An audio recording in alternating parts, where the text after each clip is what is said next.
الحمدللہ رب العالمین والصلاة والسلام علی سید الانبیاء والمرسلین۔ برادران اسلام، آج کے دور میں کتنے مسلمان ہیں جو ستاروں کے توسط سے اپنی تقدیر معلوم کرنا چاہتے ہیں اور روڈوں کی فٹ پاتھوں کے ساتھ بیٹھے ہوئے کوئی طوطا لے کے، کوئی کبوتر لے کے، کوئی مینا لے کے، کوئی اور جانور لے کر کے بیٹھے ہوئے ہیں، لفافے رکھے ہوئے ہیں، اس کے اندر مختلف کارڈ پڑے ہوئے ہیں، جانے والا ہاتھ دکھاتا ہے، ہاتھ کی لکیریں دیکھتے ہیں اور بتاتے ہیں کہ آپ کا ستارہ جو ہے گردش میں ہے، آپ کا ستارہ جو ہے وہ ابھی چھپا ہوا ہے، آپ کا ستارہ بڑا روشن ہے، آپ کا ستارہ گرد و غبار سے آلود ہے، آپ کا ستارہ اندھیرے میں ہے۔ عجیب عجیب باتیں، اور پھر اس کا وہ یہ مطلب بتاتے ہیں کہ جی فلاں ستارہ جو ہے نا، اس کی وجہ سے آپ کی شادی نہیں ہوگی، یہ بتا رہا ہے ستارہ۔ فلاں کو بتایا کہ ستارے کی جو اس وقت گردش ہے، آپ کے نام کے ساتھ جو ستارہ چل رہا ہے وہ آپ کو بہت بڑی خوشی ملنے والی ہے، کسی کو کچھ، کسی کو کچھ، کسی کو کچھ۔ اور مجھے یاد ہے جب میں چھوٹا تھا، اسٹوڈنٹ تھا، اس وقت ہمارے کلاس فیلو کچھ پنجاب کے لڑکے تھے، ان کو کچھ مسئلہ سوجی اور وہ ایسے لوگوں کے پاس چلے گئے۔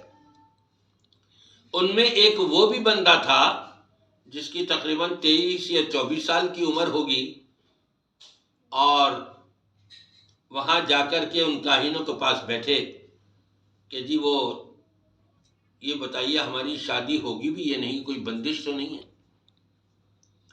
اس نے وہی اپنا کام کیا اور ستاروں کے اس پر وہ کہا کہ تمہارا ستارہ جو ہے وہ بھجا ہوا ہے اور تمہاری شادی کے اوپر بندش ہے، تمہاری شادی نہیں ہو سکتی کئی سالوں تک۔ یہ سن کر وہ سارے مل کے اپنی جوتیاں اتار کے جو اس کے اوپر جوتیاں برسائی ہیں خوب، ابے میری شادی ہے، میرے 2 بچے ہیں، تو کہہ رہا ہے شادی نہیں ہو سکتی، لوٹ رہا ہے تو ہم کو۔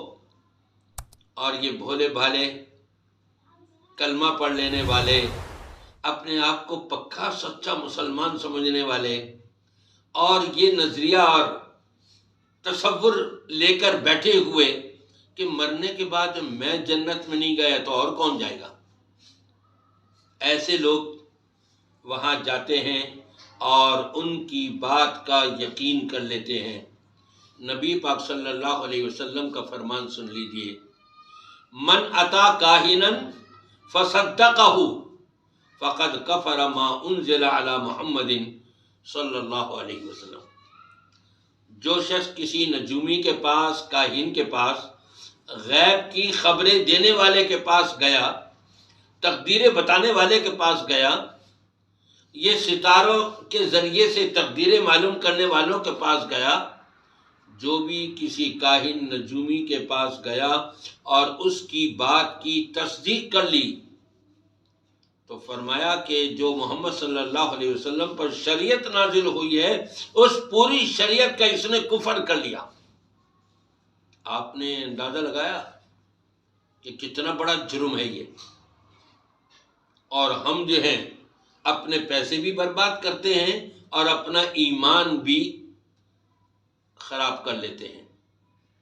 ایسے لوگوں کے پاس کبھی بھی نہ جائیں۔ غیب کا علم اللہ کے سوا کسی کو بھی نہیں، یہاں تک کہ اللہ تبارک و تعالیٰ اپنے پیارے حبیب محمد رسول اللہ صلی اللہ علیہ وسلم کے بارے میں فرما رہا ہے، وَعَلَّمَكَ مَا لَمْ تَكُنْ تَعْلَمُ، جو آپ نہیں جانتے تھے اللہ نے وہ آپ کو سکھا دیا۔ کسی کا سکھایا ہوا یہ غیب کا علم تھوڑی کہلاتا ہے۔ اگر کسی کا سکھایا ہوا غیب کا علم کہلاتا ہو، جیسے بہت سے لوگ جو خاص طور پہ سنی ہیں، جنہوں نے بابا بنائے ہوئے ہیں، باباؤں والے جو ہیں ان کا یہ نظریہ اور عقیدہ کہ جی عطائی غیب نبی کریم صلی اللہ علیہ وسلم کو ملا ہے. کیا مطلب عطائی غیب سے؟ یعنی آپ کو بتایا گیا، آپ کو دیا گیا، آپ کو سکھایا گیا. یہ تو قرآن میں اللہ تعالیٰ نے خود فرمایا ہے وَعَلَّمَكَ مَا لَمْ تَكُنْ تَعْلَمُ، آپ جو نہیں جانتے تھے اللہ نے وہ آپ کو سکھا دیا. اور ایک اور مقام پر فرمایا وَيُعَلِّمُكُمْ مَا لَمْ تَكُونُوا تَعْلَمُونَ. امت کو کہا، پوری امت کو، جو تم نہیں جانتے وہ نبی نے تم کو سکھا دیا. اگر اللہ کے سکھانے پر جو نبی نہیں جانتے تھے پہلے اور اللہ کے سکھانے پر اگر نبی عالم الغیب ہو گئے تو پھر نبی کے سکھانے پر نبی نے امتیوں کو سکھایا اور امتی نہیں جانتے تھے تو پھر ان کو بھی سب کو عالم الغیب ہونا چاہیے. پھر فرق کیا رہا؟ یہ تو بہت بڑی گستاخی کر رہے ہیں اللہ کی بھی اور رسول کی بھی کہ امتیوں کو بھی رسول کے برابر غیب کے معاملے میں گویا کہ اس طرح سے ان کا نظریہ جو ہے وہ وہاں پر فٹ ہو رہا ہے. نہیں، یہ ماننا پڑے گا غیب کا علم کسی کو بھی نہیں اللہ کے سوا، اور نجومیوں کے پاس جانا اور ستاروں سے اپنا تقدیریں معلوم کرنا اور حساب و کتاب لگانا یہ سب کفر ہے. اللہ کے رسول صلی اللہ علیہ وسلم فرماتے ہیں جس نے کسی کاہن کے پاس جا کر، نجومی کے پاس جا کر اور اس کی کہی ہوئی بات پر ایمان لے آیا، یقین کر لیا، اس نے محمد صلی اللہ علیہ وسلم پر نازل ہونے والی شریعت کا انکار کر دیا، کفر کر لیا، کافر ہو گیا وہ. اس چیز سے اپنے آپ کو بچائیے، محفوظ رکھیے. آپ کو اگر کسی چیز کا معلوم کرنا ہے یا کیا تو اللہ سے دعا کریں یا اللہ ان کنت کتبتنا اشقیا فمحوہ، یا اللہ اگر میرا شمار تو نے بدبختوں میں لکھا ہے تو اس کو مٹا دے.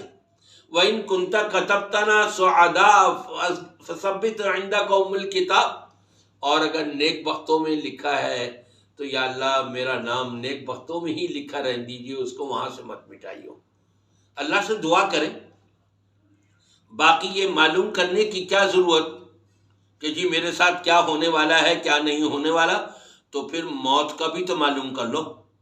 یہ کاہن اور نجومی لوگ بیٹھے ہوئے ستاروں کو دیکھ کر کے تمہاری موت کا کیوں نہیں بتا دیتے کہ فلاں تاریخ کو فلاں سن میں فلاں مہینے میں فلاں وقت میں فلاں جگہ پر تمہیں موت آئے گی؟ کیوں نہیں بتا دیتے؟ پھر یہ سب فراڈ ہے. ان فراڈیوں سے اپنے آپ کو بچائیں اور اپنے ایمان کو برباد کرنے سے بچائیں اور اپنے ایمان کو محفوظ کریں تاکہ جنت کے راستے پر آپ گامزن ہو سکیں.